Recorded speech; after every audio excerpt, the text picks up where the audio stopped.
Sekarang masuk materi ketiga, bos. Membuat pivot tabel.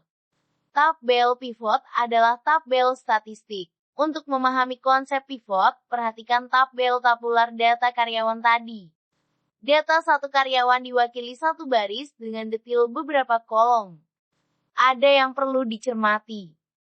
Ternyata data pada kolom lokasi kerja dan kolom data kehadiran bisa dibilang adalah data yang isinya terbatas. Pilihan lokasi kerja ternyata hanya terbatas pada data di tabel lain. Sebutlah tabel nama lokasi kerja. Demikian juga dengan data kehadiran terbatas pada tabel pilihan kehadiran. Sebenarnya ini adalah konsep database. Nah, data karyawan bisa kita kelompokkan menjadi berdasar lokasi kerja atau berdasar kehadiran. Hasil pengelompokan ini merupakan tabel statistik. Oke, disinilah masalahnya. Bagaimana mengelompokkan suatu tabel tabular menjadi data statistik? Sederhana saja, mau dikelompokkan berdasar kolom apa? Pastikan kolom pengelompok ini macam isiannya terbatas, yaitu terbatas pada beberapa data saja. Bos, pivot adalah cara mengelompokkan data berdasar pada suatu kolom tertentu. Apabila suatu data dikelompokkan dari satu kolom, dia akan menjadi tabel satu dimensi. Bila dikelompokkan berdasar dua kolom, dia akan menjadi tabel dua dimensi.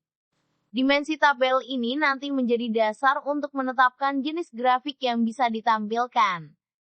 Sekarang, cara membuat pivotnya ya, bos. Untuk membuat pivot di spreadsheet Google, bisa klik menu data. Lalu klik pivot tabel. Akan muncul menu pivot tabel. Pilih data yang akan diambil pada kolom data range. Klik di menu jendela. Blok dengan kursor pada data yang akan dipivot. Kalau datanya menggunakan baris pertama sebagai judul, maka bisa dipilih data range dari nama kolomnya saja. Kemudian bisa pilih apakah pivotnya mau ditaruh di new sheet atau di sheet yang ada. Untuk sementara pilih di new sheet. Lalu klik create. Jadilah pivotnya. Iya, masih kosong. Sekarang pertanyaannya mau dikelompokkan berdasar kolom apa? Lihat di menu pivot editor di kanan. Ada pilihan row atau baris, kolom atau kolom, value atau isi data dan filter. Misal, bos mau tampilin data berdasar lokasi kerja. Bisa dipilih di row atau kolom. Kita pilih di row. Maka muncul nama loker sebagai baris. Lalu pilih NIK karyawan sebagai value data. Akan muncul datanya. Kok banyak? Ternyata itu jumlah angka NIK semuanya. Ganti pilihan sum dengan count. Jadilah data jumlah karyawan per lokasi kerja.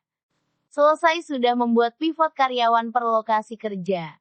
Ini adalah data satu dimensi. Di Google Sheet bisa kita copy tabel pivot ini. Kita copy. Paste. Muncul tabel yang sama. Lalu kita tambahkan data kehadiran sebagai kolom. Muncul data lagi. Bos, pivot pertama adalah data satu dimensi. Sedang pivot kedua adalah data dua dimensi. Data satu dimensi cocok untuk menampilkan persentase, atau kita biasa sebut data share. Sedang data dua dimensi cocok untuk menampilkan grafik tren. Kita akan bahas membuat grafiknya di materi berikut. Sebelum masuk ke materi membuat grafik, perhatikan contoh pembuatan pivot di layar. Ya, beberapa pivot yang berbeda bisa dihasilkan dari pengolahan data yang sama. Bos, silakan dipraktekkan ya. Mana tahu nanti keluar saat ujian kenaikan kelas. Canda bos, jangan marah ya.